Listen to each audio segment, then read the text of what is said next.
Boa tarde. Está no ar RBV News, edição da tarde, que leva a você, internauta, os principais fatos do dia em Mato Grosso do Sul, no Brasil e no mundo. Uma mulher de 71 anos morreu e um homem ficou ferido em um acidente na BR-262, na noite deste domingo. O acidente aconteceu na região conhecida como Ninho do Tuiuiu, distante cerca de 40 quilômetros da ponte sobre o Rio Paraguai, no sentido Corumbá-Campo Grande. De acordo com os bombeiros, Dilma Morinigo estava no carro que se chocou contra a cabeceira de uma ponte. O condutor do veículo, um homem de 86 anos, cujo nome não foi revelado, teve suspeita de fratura na região torácica. Ele foi levado para o pronto-socorro de Corumbá. Pelo menos 800 bombeiros e policiais militares decidiram, durante a Assembleia Geral realizada hoje à tarde em Campo Grande, iniciar o movimento Tolerância Zero. A categoria quer pressionar o governador André Putinelli a conceder reajuste salarial. Ao todo, participaram militares de 12 municípios do estado. É grave o estado de saúde do preso Edinaldo Antunes Batista, de 26 anos. Ele confessou o estupro de uma vizinha em Três Lagoas no último dia 8 e foi encaminhado para o presídio da cidade. Ele foi violentado sexualmente por presos na noite de ontem e está internado no Hospital Auxiliadora de Três Lagoas. Segundo a polícia, Edinaldo estava numa ala destinada a presos ameaçados ou sob risco de morte. A direção do presídio ainda não se manifestou sobre o episódio. Na semana passada, um crime chocou Campo Grande. Um menor de 15 anos matou a tiros os dois irmãos mais velhos. Para a polícia, ele disse que cometeu o crime porque brigava muito com os irmãos.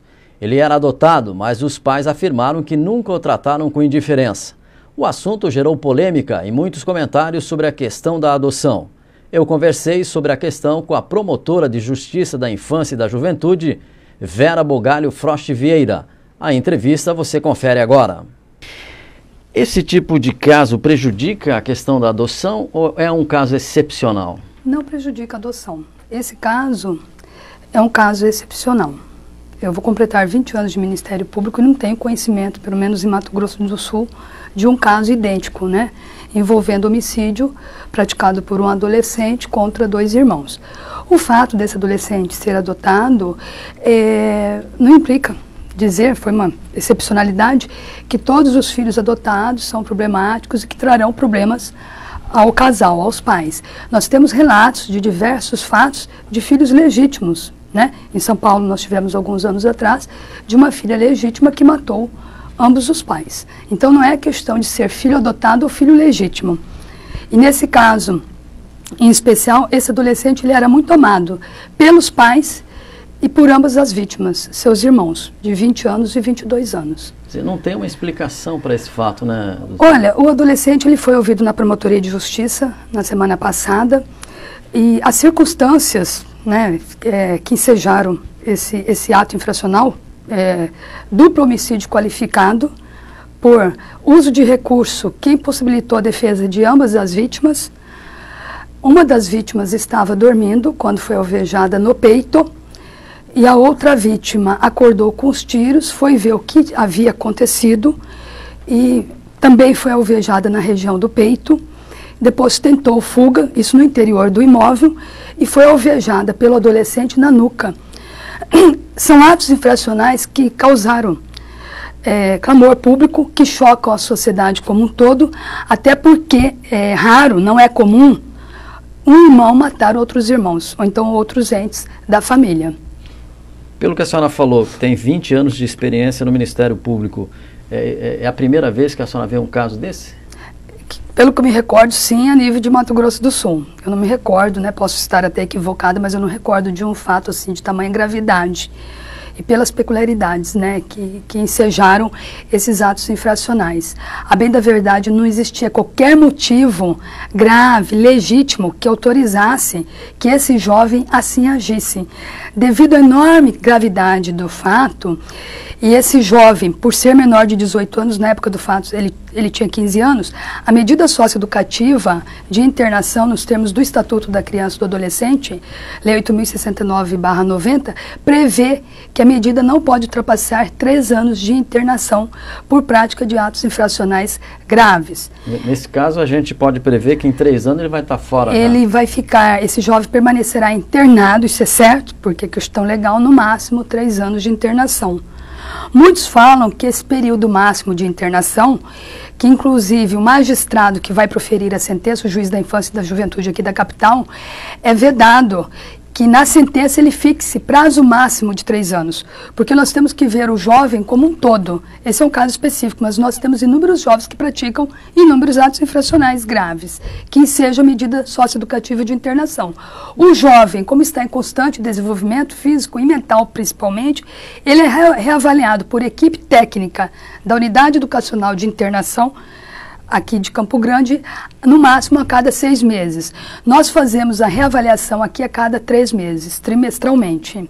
Nesse caso, então, a gente pode ter esse menor fora da cadeia com menos tempo. Esse adolescente, ele pode ser beneficiado futuramente por um pedido da Defensoria Pública e apreciado pelo juiz, apesar que o Ministério Público é totalmente contrário, e assim a gente vai se manifestar nos autos. Depois, no segundo momento, após sentença de internação, começa para esse jovem o processo de execução de medida socioeducativa, ou seja, da medida aplicada pelo juízo, após a sentença. Pela experiência que a senhora tem, quais são as chances de recuperação desse menor? Olha, fica difícil, por toda a experiência que a gente tem, cada caso é um caso, né? Como para o juiz, cada cabeça é uma sentença. Então nós vamos ter que analisar. O que me trouxe muita preocupação foi o modus operandi, o modo como esse adolescente operacionalizou a prática criminosa, a circunstância de ambas as vítimas serem irmãos, e protegiam esse adolescente em público, amavam esse adolescente, não havia qualquer discriminação por parte dessa família, até porque a lei também veda o fato de ser adotivo, ele era tratado como filho legítimo pelos familiares, e assim, o que eu já solicitei? Eu já ofertei a peça acusatória perante o juízo competente, ou seja, eu já ofertei a representação, peça essa, onde eu narrei todo o fato delituoso, né, com suas circunstâncias, e pedi a aplicação da medida socioeducativa de internação. Solicitei também ao juízo, ainda vai para apreciação judicial, exame psiquiátrico e psicológico desse jovem, para constatarmos se efetivamente ele tem algum transtorno mental ou não. O juiz tem quanto tempo para aceitar essa denúncia? A representação já está em cartório, né?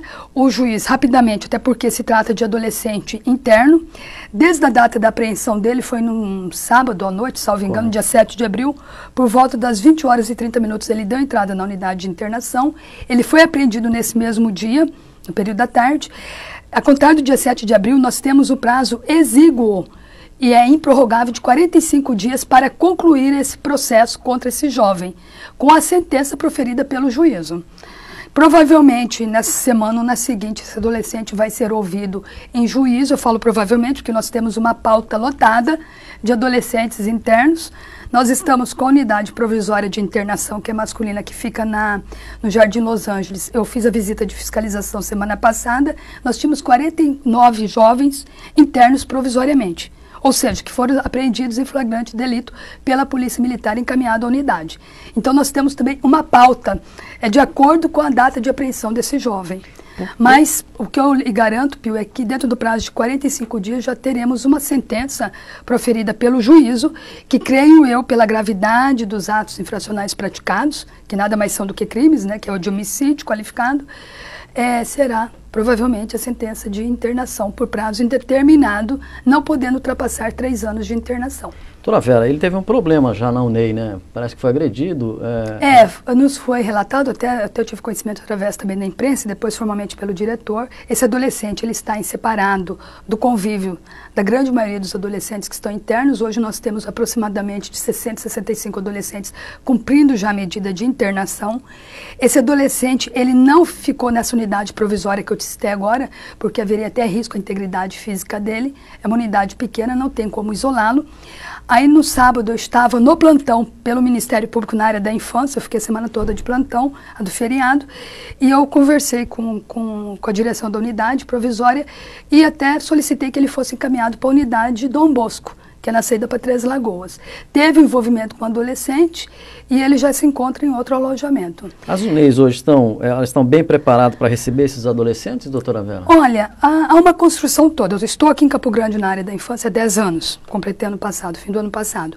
A situação nas UNEIs no nosso estado são bem melhores que a maioria dos estados, mas nós precisamos implementar mais as medidas socioeducativas de uma forma geral. E a de internação, nós precisamos com cursos profissionalizantes para os adolescentes dentro das unidades e depois fora. Mas isso já tem uma iniciativa do Dr. Roberto Ferreira, né, que é juízo aqui da área da infância. A gente tem feito reuniões com inúmeras entidades e estamos conseguindo vários parceiros para atuarmos na profissionalização desses jovens. Mas a UNEI tem condições, sim, de receber bem os adolescentes. O pessoal, apesar de pouca capacitação feita pelo governo do estado, mas diferentemente do que ocorre no sistema penal, no sistema de medida socioeducativa, na área da infância e juventude, é um sistema bem mais humanizado. Agora, na opinião da senhora, por exemplo, a gente vai ter daqui 2 anos ou 3 anos se recuperando esse menino na rua novamente. A lei não é muito branda, não? Olha, é muito relativo. As pessoas até indagam muito, tem vários projetos de lei tramitando no Congresso Nacional para alterar vários dispositivos do Estatuto da Criança e do Adolescente. O que a maioria dos profissionais que atuam nessa área, por exemplo, a parte de psicólogos, psiquiatras, eles entendem que entra muito na área médica e de psicologia, que manter um adolescente segregado, internado por 3 anos, por ser adolescente, é um tempo assim razoável, às vezes até excessivo. Muitos defendem que há até excesso na legislação, mas em contrapartida, o homicídio qualificado pelo Código Penal, a pena mínima é 12 anos. No caso, se esse jovem fosse maior de 18 anos, ele pegaria uma pena superior a 20 anos, né? Inicialmente em regime fechado, se ele fosse maior de 18 anos.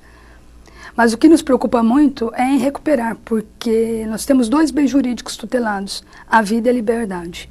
Eu, enquanto representante do Ministério Público representando a sociedade, né, eu tenho o dever, o ônus constitucional de defender a sociedade. Então, o nosso pensamento, a nossa ação é voltada muito para os familiares dessa vítima, para os próprios, né, as próprias vítimas, quer dizer, porque se tiraram 2 vidas de jovens que, inclusive, estavam estudando, fazendo faculdade de Direito. Então é muito grave esse fato praticado. Para a gente encerrar, doutora Vera, a adoção, então, a senhora acredita que não vai ter nenhum problema por causa desse crime, né? Creio que não, porque nós temos inúmeros casos de adoção, né? Há uma lista de antiguidade. Antes, o casal, quando quer adotar, uma pessoa solteira, se quiser adotar e preencher todos os requisitos, tem que passar por um processo de habilitação para adoção. Somente casais ou pessoas habilitadas, né, e aceitam essa habilitação pelo juízo competente, que aqui é o juiz da Vara da Infância, Juventude do Idoso, a juíza titular, doutora Cátia Brau, as casais entram numa lista por antiguidade. Então, a adoção tem preferência, os casais, por exemplo, crianças nascidas em Campo Grande, casais de Campo Grande, os mais antigos. Se não suprir, casais do estado de Mato Grosso do Sul. Depois que pega de outras capitais, aí que vai para nível nacional. Eu creio que esse fato é um fato isolado, né? Foi assim, uma fatalidade, né, um fato que choca realmente, eu acho que chocou toda a nação, não só Mato Grosso do Sul, mas toda a nação, pela gravidade, por envolver irmãos. Mas, como eu já falei para você, independe de ser irmão, não é porque é adotivo, porque muitos filhos legítimos matam seus pais. Muito bem, eu agradeço a presença da doutora Vera Bugalho Frost Vieira, ela que é promotora da Justiça, Infância e da Juventude, pela entrevista. Obrigada, Pio. Muito obrigada. A matéria do Movimento Tolerância Zero, programado pelos bombeiros e policiais militares. O movimento consiste em agir com rigor em caso de pequenos delitos. Além da tolerância zero, os militares também cogitaram aquartelamento e doação de sangue, com o objetivo de conseguirem dispensa do trabalho, já que a ação garante esse direito aos servidores públicos. De acordo com os militares, a proposta do governo de aumentar 5% do salário base, o equivalente a R$ 97,50, não corresponde ao risco a que os profissionais se expõem. Nós não estamos fechando a negociação. Eu acho que nós estamos abrindo a negociação, a possibilidade do governador negociar conosco. Nós não somos radicais a ponto de dizer que não aceitamos uma proposta, mas queremos uma proposta decente, uma proposta justa, que venha atender às necessidades do servidor da segurança. Hoje nós temos policiais militares que têm que pagar passagem para poder ir trabalhar em outra cidade do estado. Então isso é inadmissível. Nós queremos um salário digno. Estamos abertos à negociação. A prova disso que amanhã de manhã estaremos com a equipe do governador já trabalhando essa questão da negociação. Na última sexta-feira, uma reunião entre o governador e representantes da Associação dos Cabos e Soldados da Polícia Militar e Bombeiros não atendeu às expectativas da categoria. O governador, no primeiro momento, na sexta-feira, já disse que é inexequível. E nós sabemos que não é. Atualmente, o salário inicial militar é de R$ 1.950. A proposta é nivelar a remuneração em 25% proporcionais ao pagamento dos coronéis, cargo melhor pago na Polícia Militar e nos bombeiros. A 11ª edição do Festival de Artes Marciais e Lutas agitou o Guarandizão neste final de semana em Campo Grande. Judô, boxe, jiu-jitsu e até capoeira foram algumas das modalidades que reuniram quase 3.000 atletas no ginásio. Neste final de semana, o ginásio Guarandizão não viu nenhum tipo de bola. Dessa vez, o local se tornou um grande tatame, reunindo 11 federações de todo o estado para o 11º Festival de Artes Marciais. E teve luta de todos os tipos, tamanhos e idades. Prova disso são esses pequenos competidores. Lutam como gente grande, mostrando que o esporte é uma grande confraternização. É o pequenininho, é o seu mestre, é o seu professor, aqui numa confraternização de esporte no Mato Grosso do Sul, das lutas. E foi assim durante todo o final de semana. Tatames cheios, torcida incentivando. Afinal, aqui vale tudo. Gritos, olhares mais concentrados, filmar os melhores momentos para não perder nenhum golpe importante e entre uma luta e outra tem quem não saia feliz com o resultado. Hoje eu não consegui lutar, mas eu vou treinar para os outros campeonatos eu conseguir. Agora o campeonato tem um significado diferente para esse técnico. Sensei Galeano é treinador e pai de um dos competidores. A emoção é bastante grande, né? Porque a gente começa a criar o filho no tatame desde pequeno. Ele começa a andar, já fica no tatame. Então, cada campeonato é uma história diferente. Já está ganhando, assim, vai continuar lutando bastante tempo ainda?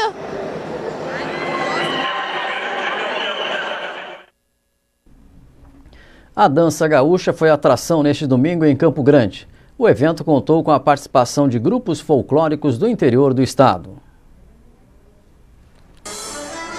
Grupos de dança das cidades de São Gabriel do Oeste, Dourados, Rio Brilhante, Ponta Porã, Maracaju e Chapadão do Sul estiveram em Campo Grande neste domingo, participando do 2º Torneio Artístico Cultural de Mato Grosso do Sul, com modalidade de danças tradicionais gaúchas, realizado no CTG Tropeiros da Querência, na capital.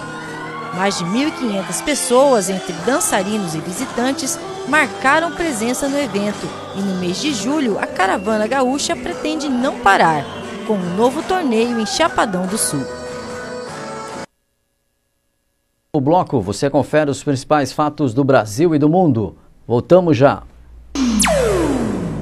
Esta é Talento Molduras e Quadros na Rui Barbosa 1187. Peças para decoração, gravuras, telas e muito mais em nossa loja. E a partir de agora sua compra também pela internet. Melhores preços e condições é na Talento Molduras e Quadros. Nasce em Campo Grande, o mais completo portal de notícias de Mato Grosso do Sul. Economia, esporte, política, cultura e lazer. Notícias do estado, do país e do mundo.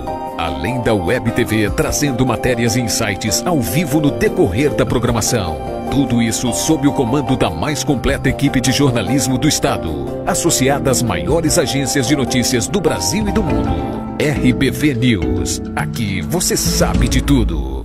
A Talento Molduras e Quadros é perfeita para você na hora de decorar ambientes com quadros de gravuras, gravuras nacionais e importadas, telas de artistas de renome, linha de materiais para pintura, espelhos especiais de todos os tamanhos, painéis para fotos, plantas artificiais e cachepôs e molduras especiais que com certeza uma delas se encaixa nas suas necessidades de decoração. E aproveite a mega promoção de até 50% de desconto para pagamento à vista. Talento, Rui Barbosa 1187. 19 e 20 de abril acontecerá o 7º Encontro Nacional das Lideranças Regionais da Propaganda Brasileira.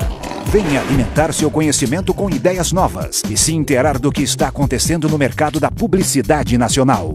Oficinas e muito conteúdo. Aprenda e se recicle com as feras no assunto. Inscrições 3384-8610. Realização Sinapro MS e Fenapro.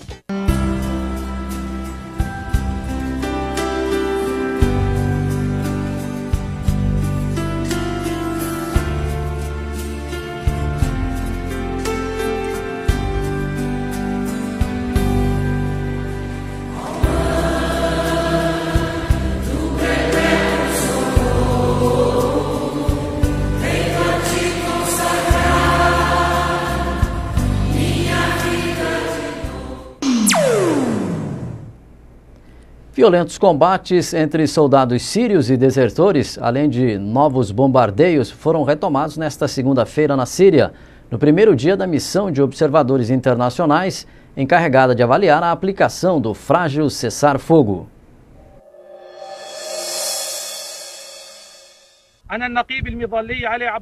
Imagens publicadas nesta segunda-feira no YouTube mostram que a paz na Síria está longe de ser alcançada. Soldados desertores do exército sírio continuam a se mobilizar e a confrontar as tropas do regime do presidente Bashar al-Assad. Violentos combates e novos bombardeios foram retomados nesta segunda-feira na Síria, no primeiro dia da missão de observadores internacionais encarregada de avaliar a situação no país. Segundo o Observatório Sírio de Direitos Humanos, o balanço do conflito já ultrapassou as 11.100 mortes, desde o início da revolta em meados de março de 2011. Deste número, 55 pessoas morreram depois da entrada em vigor, na quinta-feira passada, do cessar-fogo previsto pelo Plano de Paz do emissário internacional Kofi Annan. Além do fim das hostilidades, o acordo prevê o direito à manifestação de forma pacífica e a libertação de presos. O atirador de Oslo, julgado pela matança de 77 pessoas no dia 22 de julho na Noruega, chorou brevemente nesta segunda-feira ao assistir à projeção do filme de 12 minutos que divulgou online o dia dos seus ataques.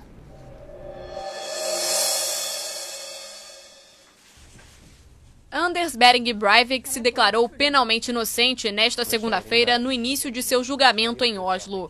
O homem, que admitiu ser o autor da matança de 77 pessoas em julho passado na Noruega, alegou legítima defesa. Breivik ainda questionou a legitimidade da corte que o julgava.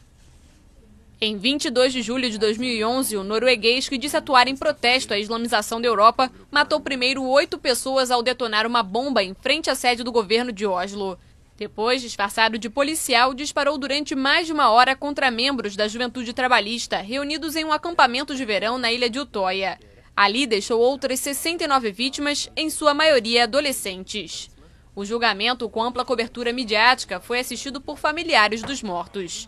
4 especialistas psiquiatras vão observar Breivik durante todo o processo. A principal pergunta a ser respondida durante o julgamento segue relacionada à saúde mental do réu. A 6ª Cúpula das Américas terminou na cidade colombiana de Cartagena sem uma declaração final. Os 31 líderes que se reuniram não chegaram a um acordo sobre a participação de Cuba na próxima edição do encontro. A falta de acordo sobre a participação de Cuba na Cúpula das Américas impediu uma declaração final na 6ª edição do evento. 31 chefes de Estado e de governo se reuniram na cidade colombiana de Cartagena no fim de semana. A maioria dos dirigentes da Organização dos Estados Americanos exigiu a integração do país comunista nos próximos encontros, mas a opção foi rejeitada pelo Canadá e pelos Estados Unidos. Cuba, unlike the other countries that are participating, has not yet moved. Cuba, ao contrário das outras nações presentes, ainda não é uma democracia. Ainda não respeita os direitos humanos básicos. Tenho esperança de que uma transição comece a ganhar espaço no país. E garanto que o povo americano vai dar boas-vindas ao momento em que os cubanos tiverem liberdade para viver, escolher os líderes e participar plenamente da economia global e das instituições internacionais. And fully participate in this global economy and international institutions. A cúpula teve ainda outra divergência. A Argentina buscava apoio à reivindicação de soberania sobre as Ilhas Malvinas, ocupadas pela Grã-Bretanha. Só que, novamente, os Estados Unidos e o Canadá se opuseram em incluir a questão na declaração final. Mesmo assim, a reunião permitiu um debate histórico sobre o combate às drogas. Barack Obama, cujo país é o maior consumidor mundial de substâncias ilegais, concordou pela primeira vez com um diálogo direto com os parceiros latino-americanos sobre o assunto. A polícia britânica se prepara para fazer uma mega operação de segurança durante as Olimpíadas de Londres. A maior preocupação das autoridades não é com grandes organizações criminosas, mas com pessoas que agem sozinhas. Com os Jogos Olímpicos se aproximando, Londres está pronta para montar a maior operação de segurança já realizada no Reino Unido em tempos de paz. Cerca de 40 mil soldados policiais e guardas vão ser mobilizados. Eles vão patrulhar as ruas, o céu e o rio Tâmisa. Tudo com a ajuda de uma vasta rede de câmeras de vigilância. Navios de guerra e aviões teleguiados também estarão disponíveis. Há 3 áreas de risco que estamos considerando. A primeira é o terrorismo. Temos trabalhado muito para anular isso. Tem o risco também de formas graves de criminalidade, como a falsificação de tickets. E a terceira forma são as manifestações de pessoas que desejam usar o evento como uma plataforma de protesto, para que sejam ouvidas em todo o mundo através da imprensa. A capital britânica está acostumada com ameaças à segurança e com as consequências de quando... Agora as notícias nacionais. Policiais federais vão fazer na próxima quinta-feira uma operação padrão nos aeroportos brasileiros para protestar contra as terceirizações em funções exclusivas da Polícia Federal. De acordo com o presidente da Federação Nacional dos Policiais Federais, Marcos Wink, o objetivo é chamar a atenção do governo sem trazer prejuízos aos usuários dos aeroportos. Ele disse que as funções exclusivas da Polícia Federal estão sendo terceirizadas aos poucos pelo governo. No dia da Operação Padrão, os policiais vão alertar a população para a insegurança nos aeroportos e checar a documentação e bagagens de todos os passageiros que desembarcarem ou embarcarem no país. Segundo Marcos, este trabalho deveria ser rotineiro, mas por falta de efetivo não é feito. 8 pessoas foram presas ontem suspeitas de envolvimento na divulgação de dados sigilosos de um concurso público da Prefeitura de Campos e Goytacazes, no Norte Fluminense. A confusão no concurso de Campos começou no início da semana passada, quando os cartões de confirmação foram liberados. 8 mil candidatos ficaram sabendo que iam fazer a prova no Rio de Janeiro. Na sexta-feira, a Justiça suspendeu as provas depois que um advogado de 2 candidatas entrou com um mandado de segurança alegando erro no edital. Veja no próximo bloco. Movimentos Sem Terra dá início ao Abril Vermelho, medindo a sede do INCRA em Campo Grande. E mais, safra da cana-de-açúcar em Mato Grosso do Sul fica abaixo das expectativas. Esta é Talento Molduras e Quadros na Rui Barbosa 1187. Peças para decoração, gravuras, telas e muito mais em nossa loja. E a partir de agora sua compra também pela internet. Melhores preços e condições é na Talento Molduras e Quadros. Nasce em Campo Grande, o mais completo portal de notícias de Mato Grosso do Sul. Economia, esporte, política, cultura e lazer. Notícias do estado, do país e do mundo. Além da Web TV trazendo matérias e insights ao vivo no decorrer da programação. Tudo isso sob o comando da mais completa equipe de jornalismo do estado, associada às maiores agências de notícias do Brasil e do mundo. RBV News. Aqui você sabe de tudo. A Talento Molduras e Quadros é perfeita para você na hora de decorar ambientes com quadros de gravuras, gravuras nacionais e importadas, telas e artistas de renome, linha de materiais para pintura, espelhos especiais de todos os tamanhos, painéis para fotos, plantas artificiais e cachepôs e molduras especiais que com certeza uma delas se encaixa nas suas necessidades de decoração. E aproveite a mega promoção de até 50% de desconto para pagamento à vista. Talento, Rui Barbosa 1187. 19 e 20 de abril acontecerá o 7º Encontro Nacional das Lideranças Regionais da Propaganda Brasileira. Venha alimentar seu conhecimento com ideias novas e se inteirar do que está acontecendo no mercado da publicidade nacional. Oficinas e muito conteúdo. Aprenda e se recicle com as feras no assunto. Inscrições 3384-8610. Realização Sinapro MS e FENAPRO.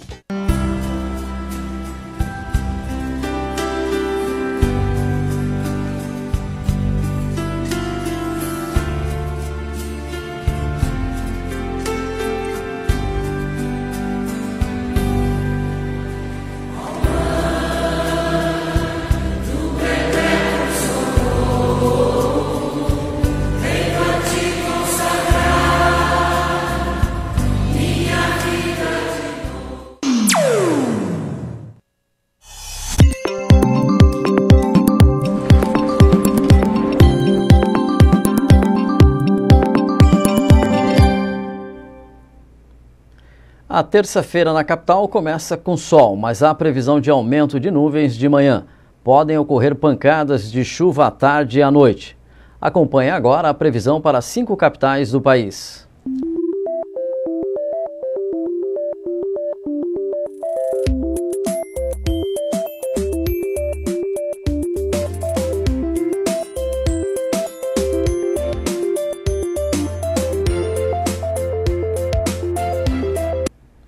Um caminhão carregado de cerveja tombou na tarde de hoje na rotatória do quilômetro 464 na BR-163 na saída para São Paulo, em Campo Grande.